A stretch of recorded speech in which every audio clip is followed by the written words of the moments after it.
The broadcast is now starting. All attendees are in listen-only mode. A very good evening to all of you. First, let me thank all who have attended and participated in our webinar series on Hospital 4th Edition Standard Checkpoints. Now, we are here for our webinar on clinical audit by Dr. Sanjeev Singh. So, without wasting any time, I request Dr. Sanjeev Singh to start the session. Over to you, sir. Sir, now you can start, please. Okay, thank you, Prashant. So, welcome colleagues for this possibly last webinar which has been organized by NABH. I would like to thank Dr. Kalra and Mr. Prashant for organizing and taking effort for doing this. Wishing all of you a very happy Janmashtami and let's begin the process. Clinical audit, as we have all been knowing that it's one of those pain bodies in most of the organization when we go for assessment, and there are various phenomena which comes into force when we ask for these audits. CQI 6 is been merged with IMS 7 and various other objective elements, and we would like to clarify a few points and see what are how to proceed with clinical audit. So, to start with, our references for the today's session is all being taken by National Institute of Clinical Excellence. That's the topmost body which does clinical audit and is the acclaimed body. And then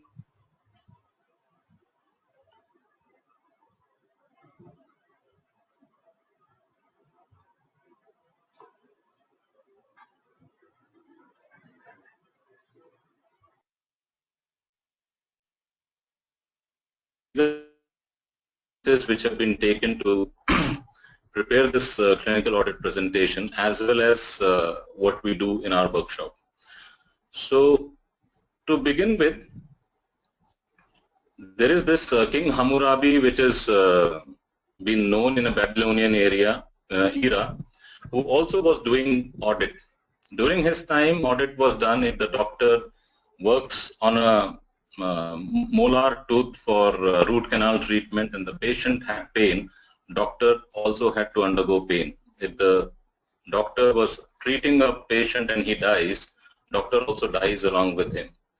Over the years, our lady with the lamp, in her Florence Nightingale notes, she has prescribed various audits, and she basically, during the Crimean War, did take care of all those war-wounded soldiers and reduced hospital-acquired infection, which was there at 40% to somewhere at 2%. Then there is this gentleman who is Ernest Codman, who's a surgeon by profession, and who basically initiated American College of Surgery, and then wanted to do clinical audit on his own surgical work and worked on outcomes of all the surgery which he did.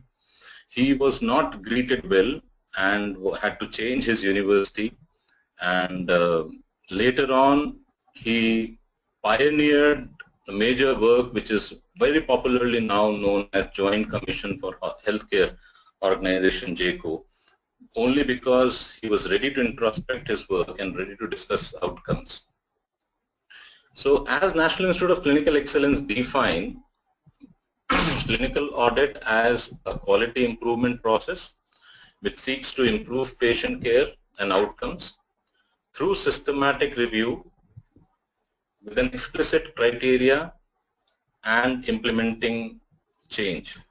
Now there are four important words in this. There is a quality improvement process which is being it has been worked towards improving patient care. Systematic review here deals with, we'll share one slide with respect to evidence gathering, and systematic review is considered to be the highest evidence in science through double-blinded randomized control trial, and change is what we are expecting through clinical audit, one of the most difficult things which we come across in our day-to-day lives. So clinical audit were of various type. You will have to forgive me to move the slides fast enough because there are a couple of important things which we need to cover in the next 35 minutes. In the next 5 minutes, I'll be covering 4 or 5 indicators where we are finding it extremely difficult, and there are a lot of queries. And we'll have 15 minutes for the question and answers. So I may have to move the slides pretty fast. You can note down and then we can address in the last 15 minutes. So there were various types of clinical audit. It was standard based, or it was critical incident, which we do regularly in our hospitals, peer review through either radiology reports or surgical reports, and we do patient surveys. So earlier in an NHS, National Health Services in UK, all these were done for measuring clinical audit or doing clinical audit. But from now on, there is only one clinical audit which is done, which is standard based. So for every topic which you select, there needs to be a standard, and you need to measure your work to the existing standard and say whether you have met it or you were unable to meet. So there are 5 steps towards clinical audit. First, which is most important, is to identify a topic, a problem, and we'll see there are ways and means to identify this topic. Once you have identified, you need to set criteria. You need to set standards which come from evidence, or you can set your own standards, and we'll see how we do that. We'll cover all 5 chapters as we go on. Once you have set standards, there will be a data collection sheet. You need to collect data. For within the data, after analysis, you make an action plan and you make improvements, and you sustain that improvement. These are the 5 basic steps, and we'll cover each one of them in the next couple of minutes. So before we progress towards all these 5 steps, whenever we go for an assessment, there are various things which we are shown. So which we wanted to highlight. One is clinical audit and research are 2 different things. When we go for any assessment, there are DNB thesis or DNB MD/MS thesis which are being shown as clinical audit. But there is a difference between research and clinical audit.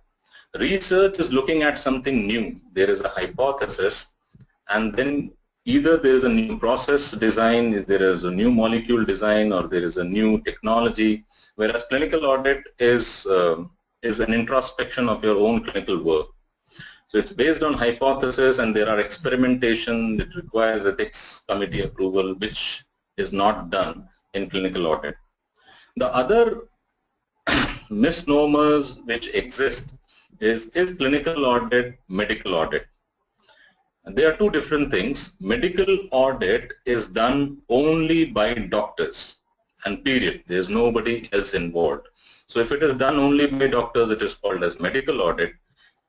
Clinical audit is done by a multidisciplinary team. So it involves clinicians, it involves nursing staff, it involves clinical pharmacists, it involves infection control nurse, the respiratory therapist, the technicians, and so on and so forth. The other thing which we generally confuse between CQI 6 and IMS 7, and very many times we have been shown clinical audit as medical record audit. So these 2 are also very different. Medical record audit deals with timeliness, it deals with legibility, it deals with documentation, and is not clinical audit. Clinical audit would be based on, as per the National Institute of Clinical Excellence, it is based on a standard which you lay down, and you start collecting data to measure to that standards. So it is basically a quality improvement process, and not all audit is clinical audit. So we need to be very clear here, and we need to understand the difference. So it is clinical audit is not medical audit, clinical audit is not medical record audit, clinical audit is not research. So having said that, we'll start with the topic 1, which was how do we know what topic to select? And I think this is the maximum question which comes. You tell us the topic and we'll initiate clinical audit. So how do we select topic? So there are 5 elements. You involve user, you have a topic selection, what is the purpose and what are the objectives. So here what is important is Involving user, you should also involve patient during this process, which would be a very key element to understand what exactly you need to focus. You need to build your audit team with training, and they need to have appropriate skill matrix to be able to conduct clinical audit or collect data. So they need to have an understanding of the objectives and understanding of the project, and that clarity will need to lead to a good clinical audit. Clinical audit will not require institutional review board or institutional ethics committee approval. It is good if anybody insists, you can still take it, but since it's an introspection of its own work, patient consent and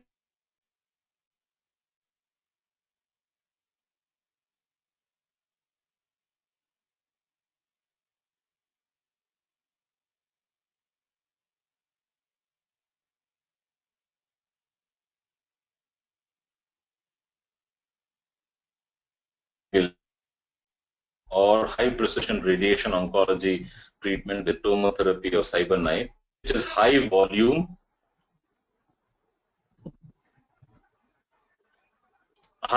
like doing hernia surgery or cesarean section, or within your institution, which could be a high risk surgery or high risk procedure. So you are doing a lot of tracheostomy and then there are damage, or you're doing intracostal drainage and there are damages which are happening.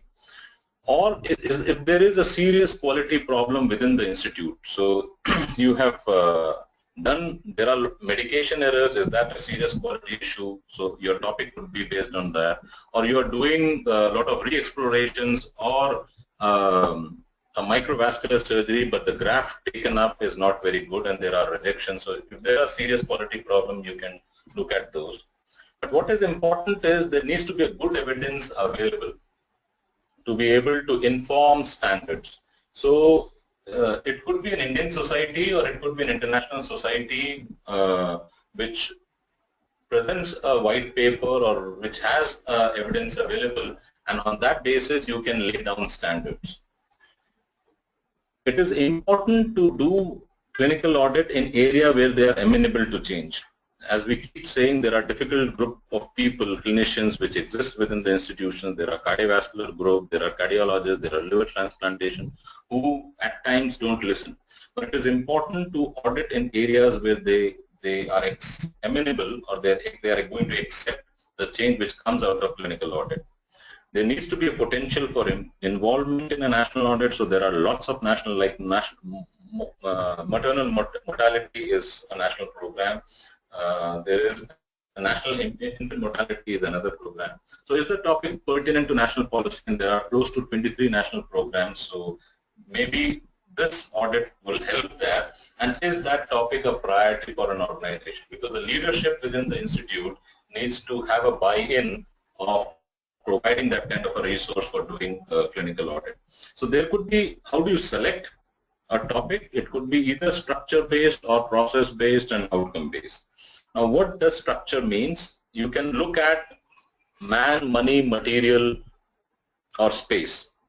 So you look at availability of ambulances, availability of critical biomedical equipment to be able to deliver good outcomes, or availability of cath lab on time to be able to stay door to needle time would be at 90 minutes as defined by American Cardiology Society. So those are structure-based audit. But maximally what we feel comfortable is identifying or conducting process-based audit, because we are very, very familiar with the processes within the institution. And it basically goes from communication, assessment, education, investigation, prescribing, evaluation, documentation, all of this. So anything could be taken as a communication, process-based audit topic. And this is what we generally do. Post-ERCP related pancreatitis would be, or have we educated enough for having a good hand hygiene compliance, a process-based topic. Or you can have an outcome-based topic where you intervene, or the health status changes, level of knowledge changes, or satisfaction changes. So there are three ways where we can identify a topic. There could be structure-based where there are man, money, material. There are process-based where there are communications to documentation involvement, or there are outcome-based topic where you either intervene or change the health status, or improve knowledge and satisfaction. So let's see, there are 15 examples which I'll quote, which could be either structure, process, and outcome. If the patient death or disability happens because of contaminated drug device is one good topic for clinical audit. Antithrombotic therapy being given on a patient with INR above 4, whose doses has to be adjusted and reviewed, or venous thromboembolic prophylaxis being given on patients which adheres to particular standard of Capillary scores, or patients, are they satisfied with the current pain relief? So are we using numeric rating scale, and all which are above 4 by 10 do get an assessment, or 7 or 8 by 10 do get a pain team understanding. Are medication orders being written, or medication errors, reconsideration, and adverse drug reaction taken? So these are good topics for clinical audit. Is aspirin been given for acute myocardial infarction at the time of discharge, which is considered to be a good practice, and there are plenty of evidence available. Electronic record system, which is again a structure-based topic, so is it helping? There's a lot of data which comes from patient entry, computerized patient entry, medication ordering, especially in pediatric doses, because if it is not calculated properly, the outcomes are different. Antibiotic prophylaxis or antibiotic in empirical, whether it adheres to the current guideline. Foreign body which are left after the procedures, post-pulmonary embolism or deep vein thrombosis prophylaxis or treatment, a number of specialists or registry within the hospital, prophylactic antibiotic administration, CABG being done by IMA. So IMA LAD ratio is again a good topic. Tonsillectomy leading to reactionary hemorrhage, and how many times, what is the percentage? So close to 2.8% is an accepted reactionary hemorrhage. That's the standard. So is our tonsillectomies low risk or high risk, matches the standard? And administering pneumococcal vaccine for all COPD patients, which is considered to be a mandate, and that the patient needs to be counseled. So do we do that, or we don't, and what are the standards? So these are some good 15 topics, and there will be many more to come where clinical audit can be performed. Now, what is the purpose behind doing clinical audit? And these are 5 objectives which we generally use, and this is also very defined by National Institute of Clinical Excellence. So we take a topic, like we take a venous thromboembolic prophylaxis being given to improve the quality post-surgery. We give aspirin at the time of acute myocardial infarction to enhance the post-op recovery period, because, or giving beta blockers at the for patients on coronary artery disease, because it's considered to be cardioprotective.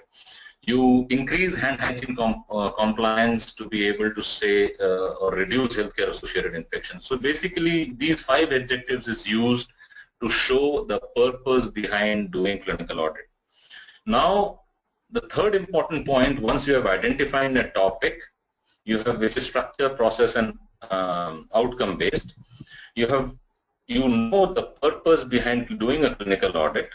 Third important thing is objectives. What steps will you take to be able to do clinical or conduct clinical audit? So either the specific task or different aspect of quality which needs to be addressed for clinical audit process. So let me give an example. So if you want to undertake an audit around management of patients admitted with acute exacerbation of COPD, these patients comes very often in the ER, be it adult, be it pediatric. So is this a good clinical topic? If you go back, there are 7 steps. So is it high cost? May not be. Is it high volume? Yes, it definitely is. It's high risk? Yeah, if not treated properly, it is high risk. Is it a serious quality problem? Yes, if you don't adhere to standard, this is a serious quality problem. Is there a good clinical evidence available? There are plenty of them.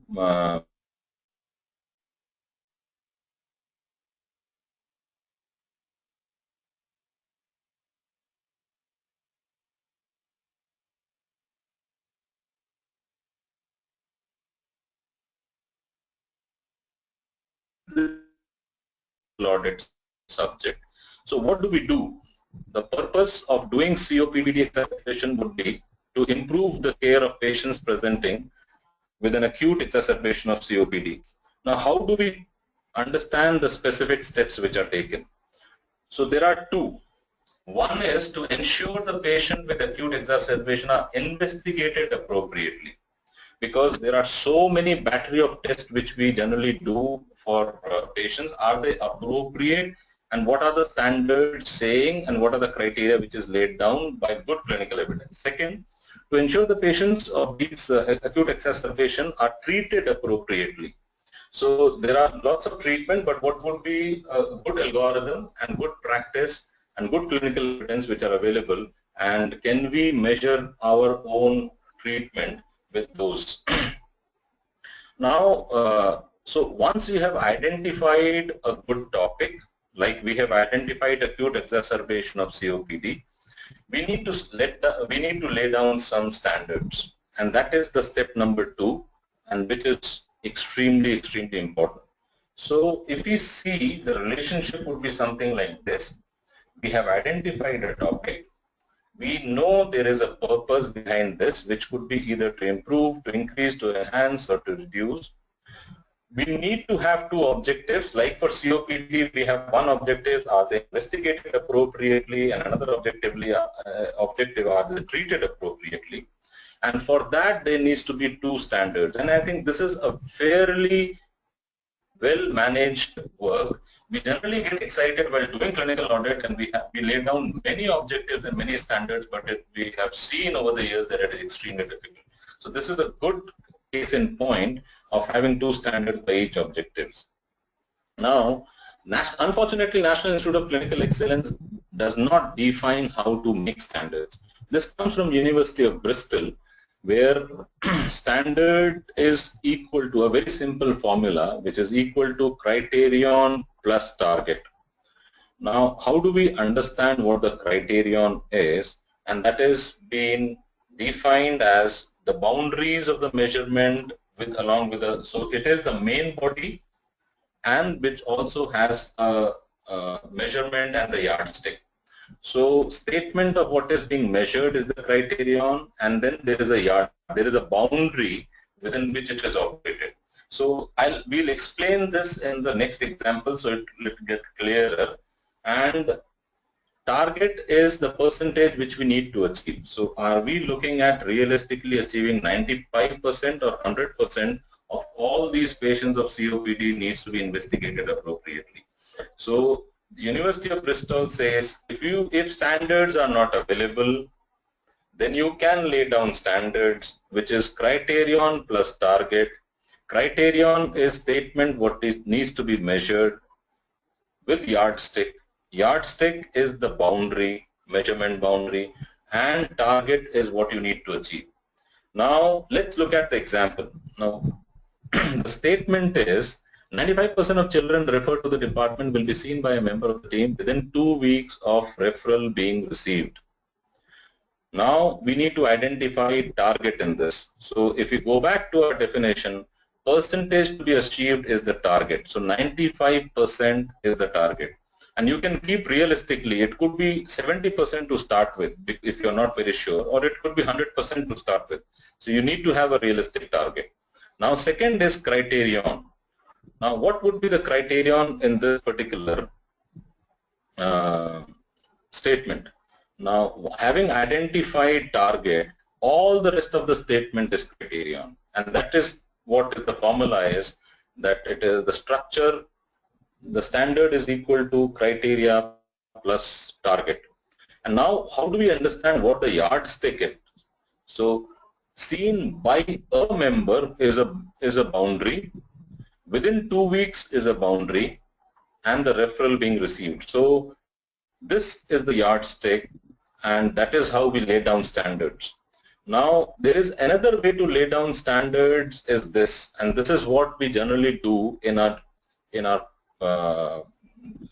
research-based practices. So if we have understood, one is there is good clinical evidence which is available, and those will define some standards. If there are none, we can use University of Bristol formula of having criterion on target, or else there are, this again is a mechanism to understand what is an evidence. And most of the clinical practices work on the weakest level of evidence. Because I have been doing this for 25 years, this is how I treat febrile convulsion, and I keep treating it like this, and that is an experience-based evidence, which is the weakest, and that should not be adopted. Beyond that, expert committee meets and they look at peer-reviewed publications, and they level, give the level of evidence, which could be 1A, 1B, B, C, D, and it goes beyond that. Beyond this, which is a better or a stronger level of evidence, is well-conducted non-randomized controlled trial, or a single non-randomized controlled trial, or blinded, double-blinded randomized controlled trial, or all randomized, blinded, randomized controlled trials are taken together and you have a systematic review. Beyond that is a meta-analysis. That's the highest and the best level of evidence. And if it says a glycosylated hemoglobin of 6.2 or 6.4, and that's the level of evidence which we need to work on and measure our clinical practices. There are various areas which also have clinical pathways. You have mechanism or an algorithm to treat essential hypertension. You have an algorithm to treat exacerbated or status asthmaticus or status epilepticus. There is a mechanism where you respond like what we see in ACLS, AHA 2015 guidelines. We can do clinical audit based on these clinical pathways. So there are these step 1, step 2, what we need to, what investigations to be sent, what would be step 2 as clinical diagnosis is set in, what we need to do empirically or confirmatively, and we can do a clinical audit based on that, whether we adhere to those. So there could be a total knee replacement critical pathway. On day 1, all this is done. Day 2, post-op x-rays is taken and then physio is started. Day 3, there is a review, again an x-ray is taken, IV is out, antibiotic is out. Day 4, he is discharged and with an occupational therapist, or things like, and so on and so forth. Similarly, there is a clinical pathway of overweight and obesity, and how do we, what investigations we need to see, and as per what BMI, we cannot be doing a bariatric surgery for everybody. So they need to fit in up to a particular criteria of having morbid obesity, and then we prescribe either a pharmacologic or a surgical management. So these are some of the good resources which are available, Scottish Intercollegiate Guidelines or National Institute of Clinical Excellence, which are good resources. Once you have laid down some standards, there might be few exceptions, which also would be very, very important. You would like to measure aspirin being given for acute myocarditis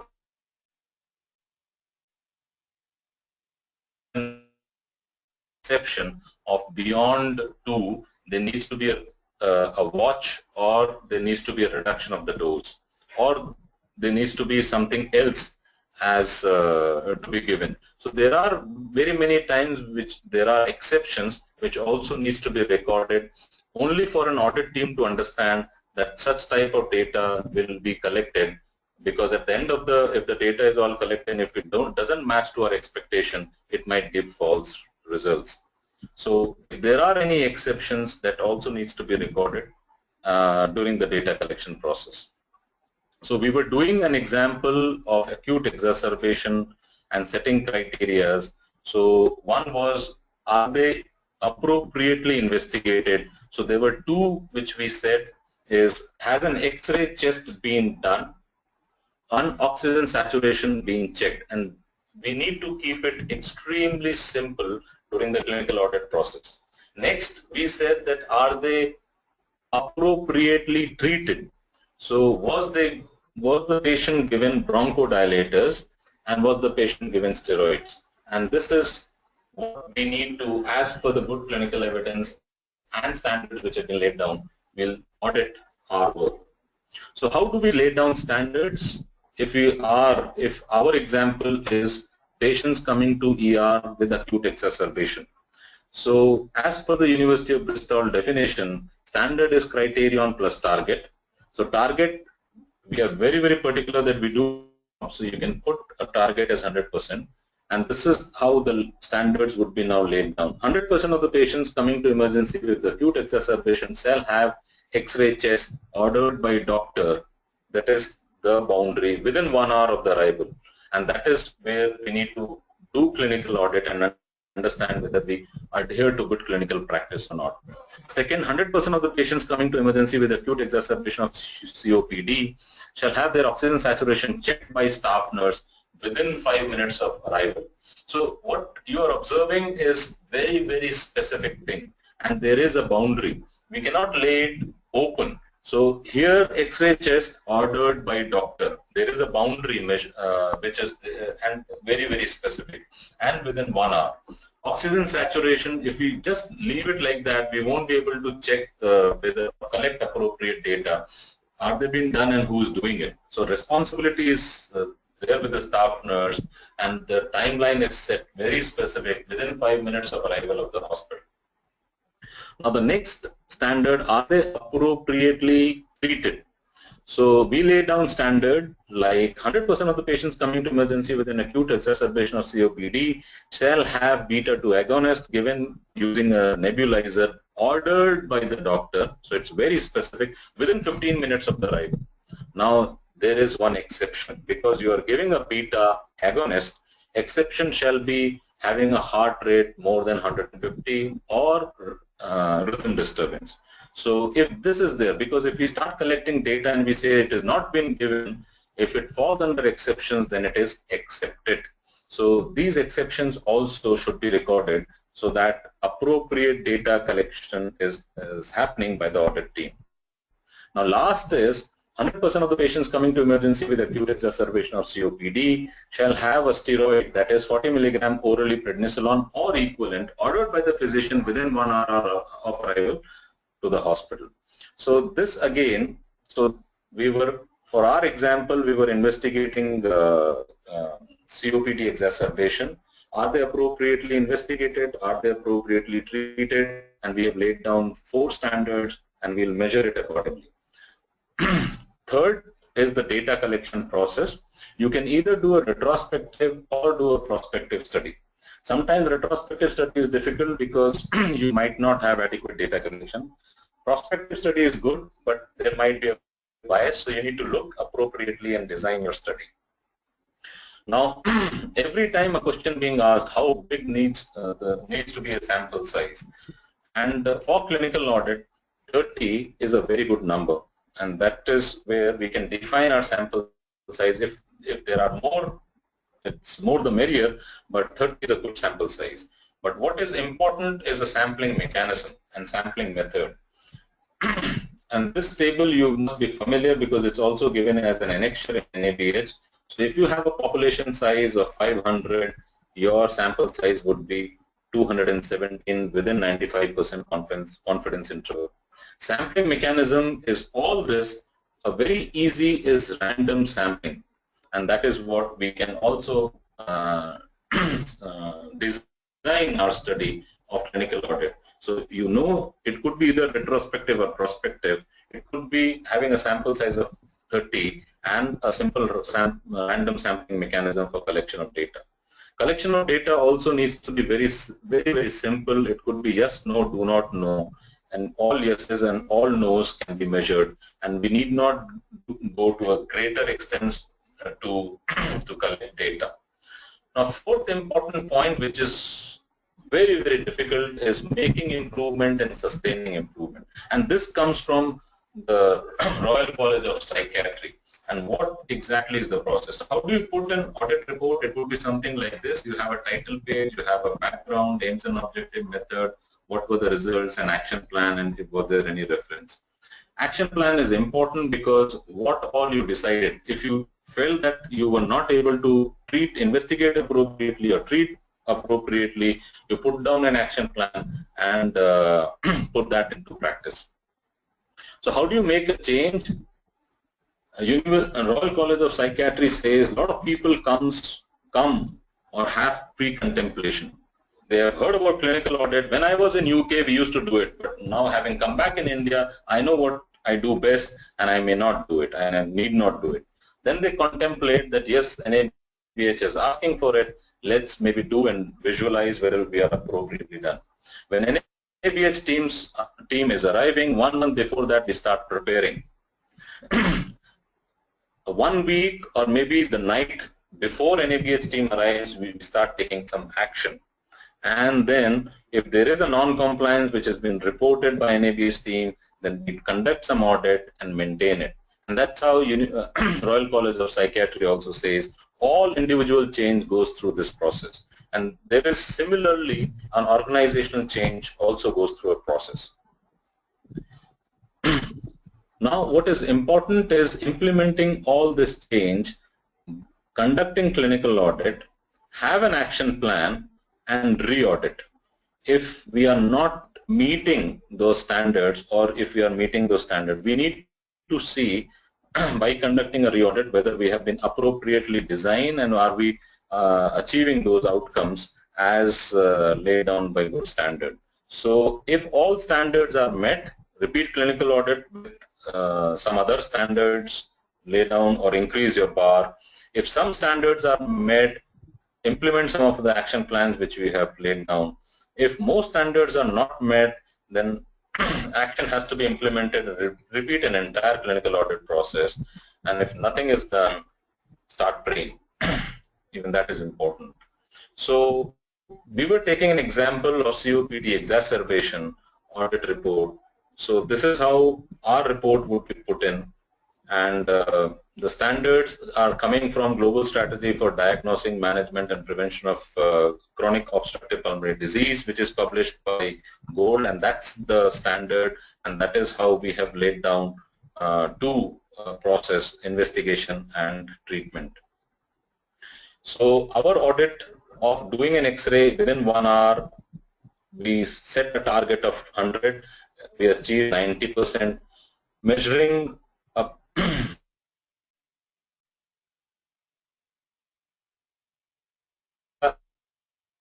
given 15 minutes, 100, achieved 60. Steroids been given 1 hour of arrival and 40 milligram of steroid, 100% was 100% we have achieved. So at 3 locations we have failed, 1 was good enough, and we need to again put in an action plan and re-audit whether we adhere or comply to the standards which have been laid down by the best practices, which is Gold. So this is how we would put in, ensure X-rays are done, ask the staff to document, and it doesn't happen just by fluke. There needs to be a constant practice which we need to put in to be able to get clinical audit in place. One example is TURP. We generally say that urologist, if the patient, if an adult male goes to a urologist, he will definitely remove the prostate. And we say that urologists don't remove prostate adequately because they need to maintain their business appropriately. But it's a good clinical audit topic, and it is said that unless cases are selected carefully, 30% of the patients are dissatisfied with TURP. And that is because a good reason for doing TURP is obstructed urination. Overactive or underactive bladder is not a good indication, and that is why 30% of the patients are dissatisfied with TURP, and we unfortunately blame urologists for that. So TURP is an excellent operation for obstructions, and that needs to be done. So, and there is various mechanisms, either you can do a urine flowmetry or patient satisfaction score. There are various kinds of scores which are available, and on that basis you can also do whether you are doing TURP appropriately or not and develop an action plan. So it's close to 37 minutes. And I'll just take 2-3 more minutes for certain CQI topics which has been discussed and have been a bone of contention. And this would come in as a reprint, and possibly this might explain some of these indicators better. So one indicator is percentage of reports correlating with clinical diagnosis. So it is important, though it is written that it is either from the laboratory or pathology, it needs to be captured, but it is extremely important to capture it appropriately, because most of the lab requisition and radiological requisition comes as query sepsis, query meningitis, query space-occupying lesions. It would be appropriate to do clinical correlation with discharge summary where confirmatory diagnosis is done, and then clinical correlation would make sense.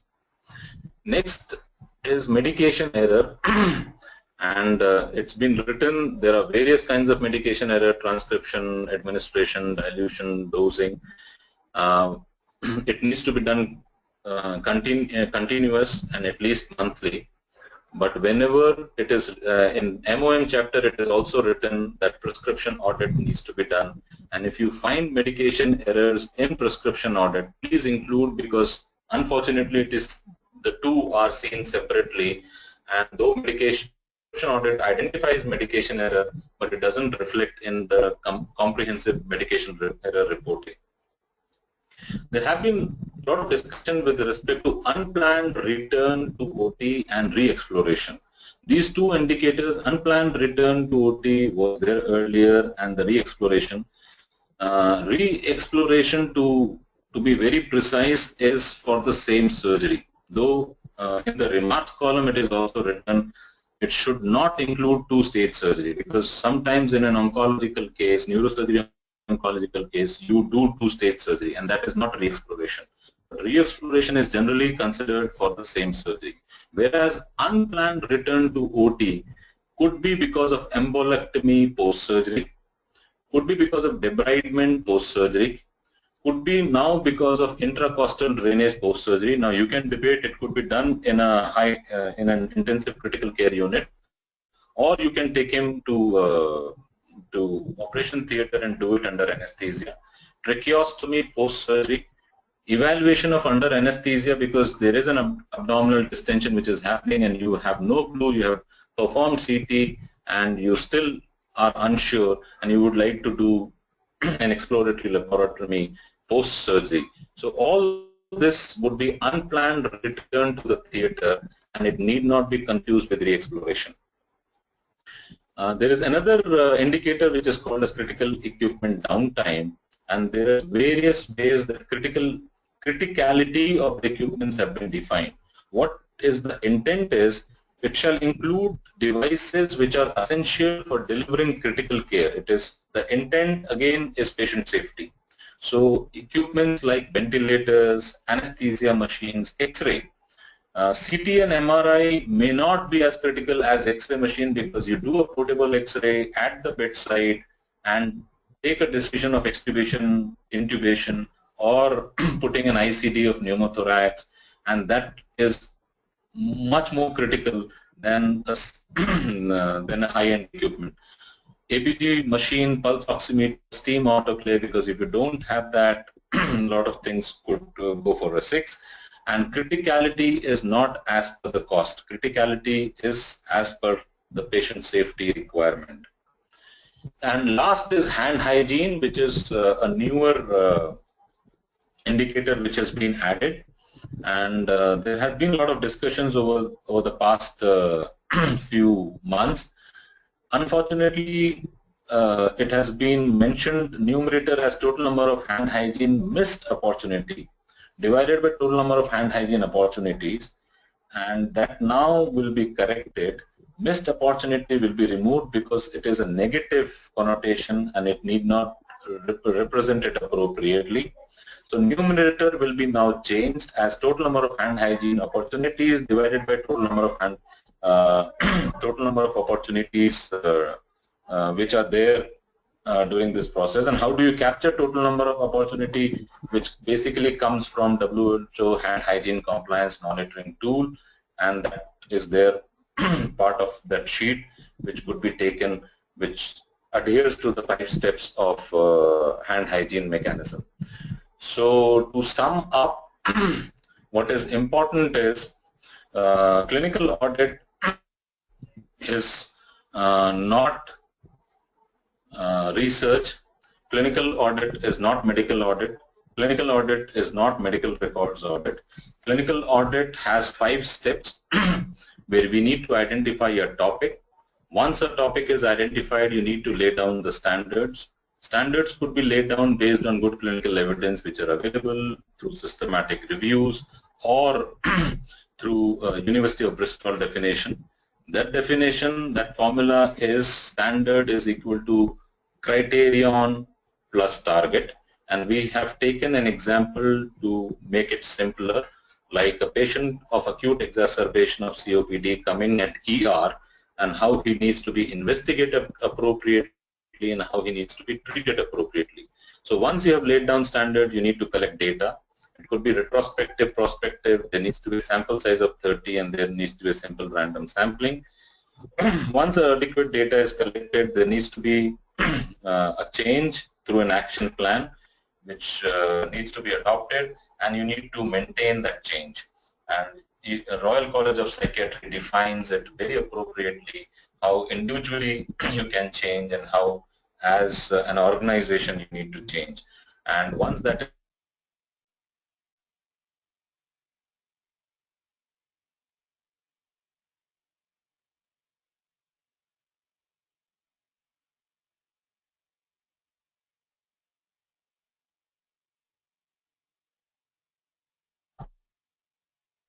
on a holiday. For those who have joined, very happy Janmashtami, and those who have not joined, this is one of the last webinar which would be available for all of you to rewind and review. Thank you very much. Over to you, Prashant. Thank you, sir. Thank you for such a descriptive and informative session. Now we will take questions from the assessors. So I request all of you, if you have any question, please go ahead. You can raise your hand or type your question in the question pane. Okay. Sir, I'm taking the first question from Dr. Suganti Iyer. She just wanted to know that can we add physiotherapy area in the clinical audit presentation? Yeah, absolutely, ma'am. You can add physiotherapy because physiotherapy is part of therapy. It's a clinical therapy, and that is a clinical work which is done better. So you can add physiotherapy. Various mechanisms of physiotherapy can be taken as part of clinical audit, and it can be very well done. You need to adhere to this laying down of standard which comes from Rehabilitation Council of India. There is extensive rational physiotherapy documentation which is available, and it can be taken. Okay, thank you, sir. Thank you very much for your answer. Now I am taking question from Dr. Joseph. When we do tracheostomy post-surgical in HDU, does it qualify for unplanned return to OT? Need not, because unplanned return to OT is only at operation theatre. So many of these procedures, many people would be doing at the critical care unit, and that is also okay. For safety reason, you may be doing it under anesthesia or for adequate monitoring. But if it is not taken into operation theatre, it will not qualify as unplanned return to operation theatre. Okay, sir. Sir, I am taking question from Dr. Rajiv Shore. Is there any minimum number of criteria that should be formulated for a topic, or even one is enough? No.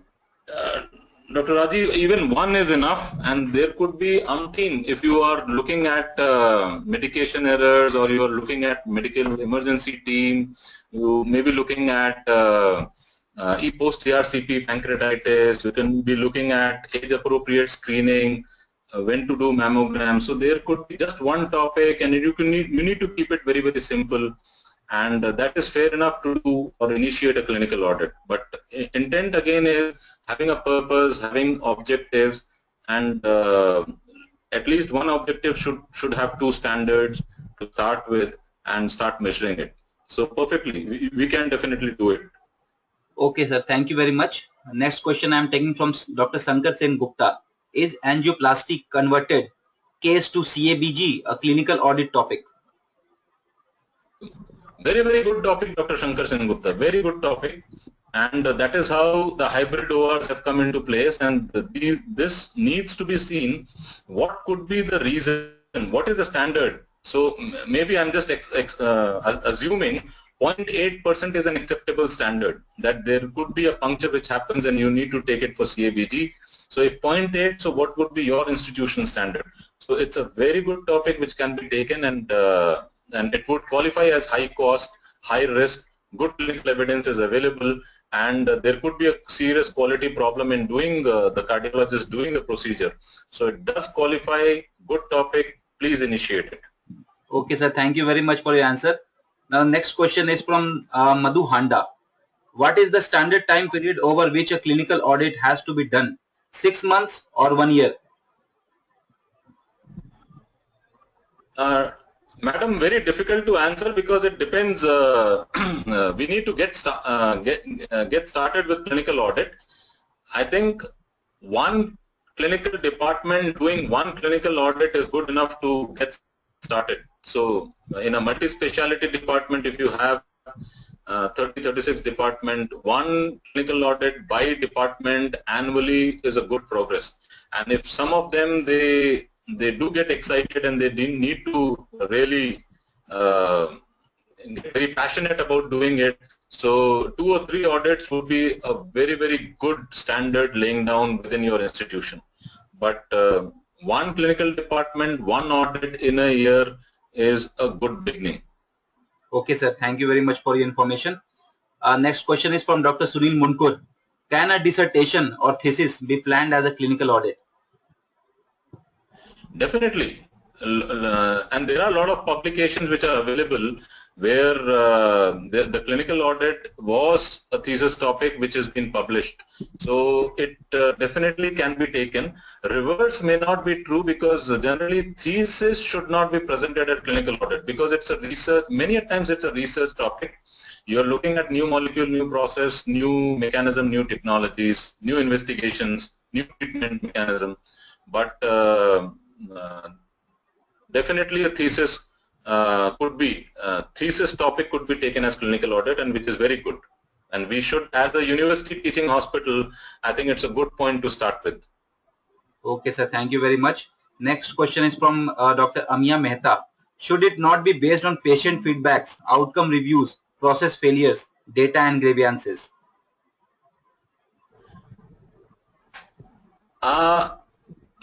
Madam, I think if you have seen one of those slides where earlier it was written that you can do clinical audit based on patient surveys, you can do clinical audit based on incident reporting, you can do clinical audit based on some of these risks, which was there earlier. Unfortunately, we will not be able to lay down a standard. Now, if you say some of the patient feedback, like epidural analgesia was given for labor pain, and the pain is not coming down. It's a good topic which comes out of the feedback, but there is a good clinical evidence available, and there is also this thing. It's a good topic which comes out of a patient assessment, and you can review your process which you may not be doing it appropriately. So many a times it may not fit in, but if you have a standard, and if you can lay down a standard and lay down a criteria, and good clinical evidence is available, patient feedback can also add to a good clinical audit topic. So you can definitely initiate this. Okay, sir. Thank you very much. So next question is from Dr. Kamaljeet Oberoi.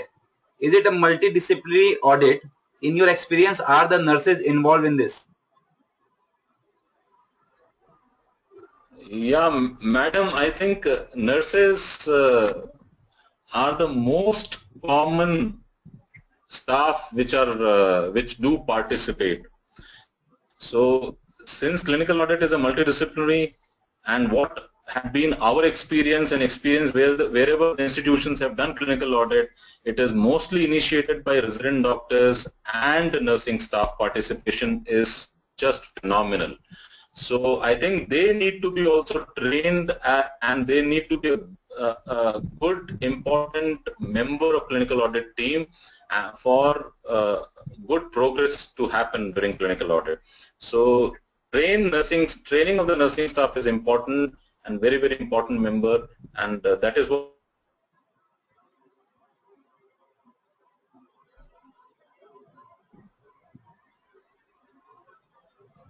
Sir, I'm taking next question from Dr. Naveen Chugh.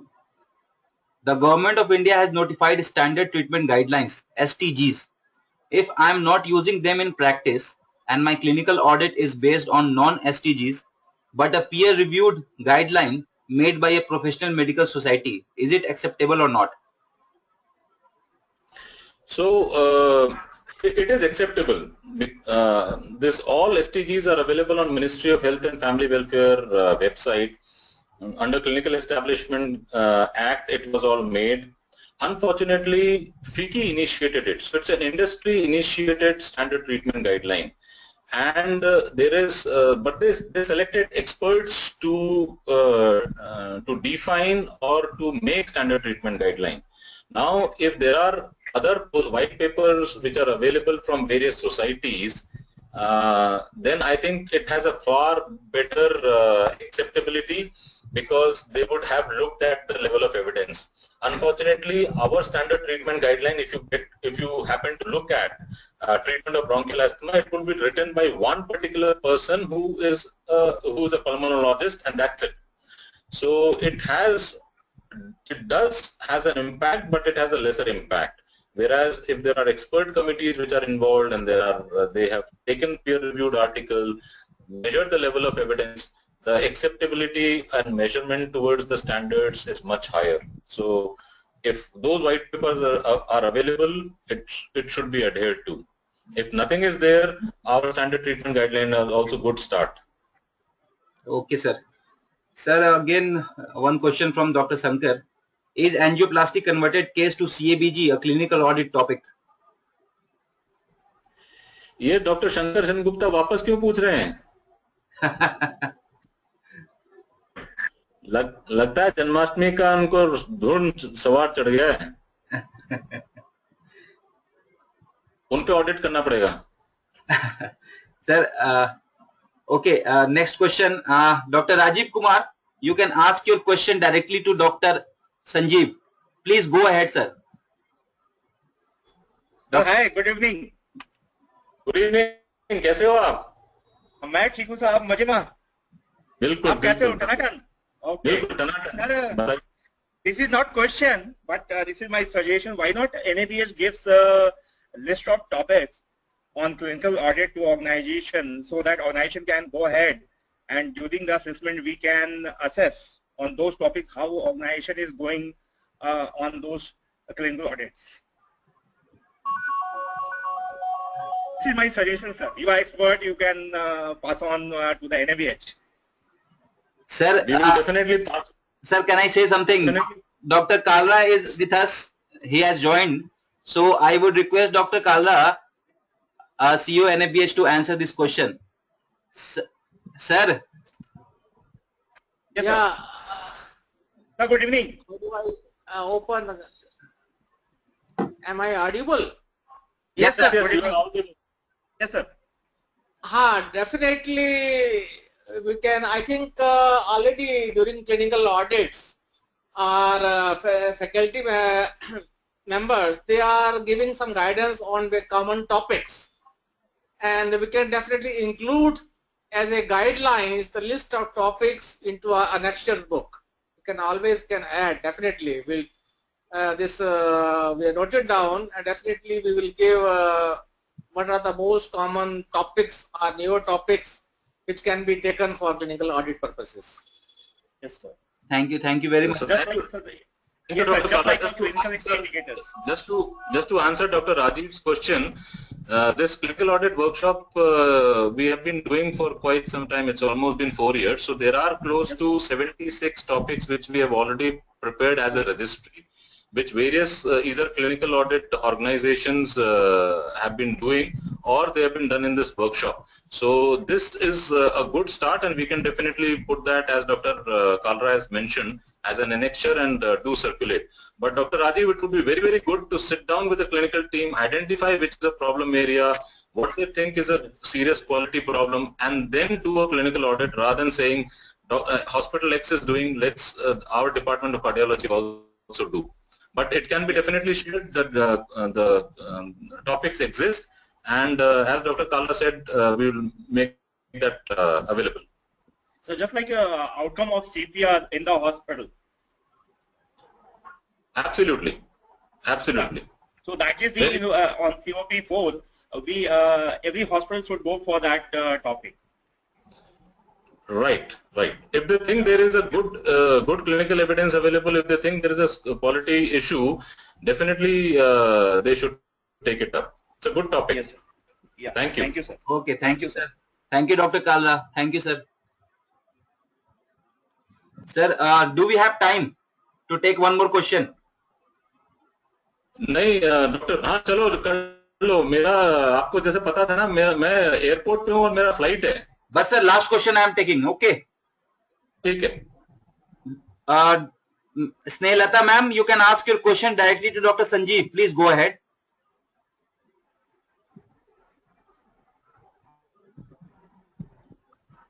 Dr. Snehata, can you hear us? I think, sir, we are not audible to her. Okay, no problem, sir. So here we are ending our question and answer session because we have limited time.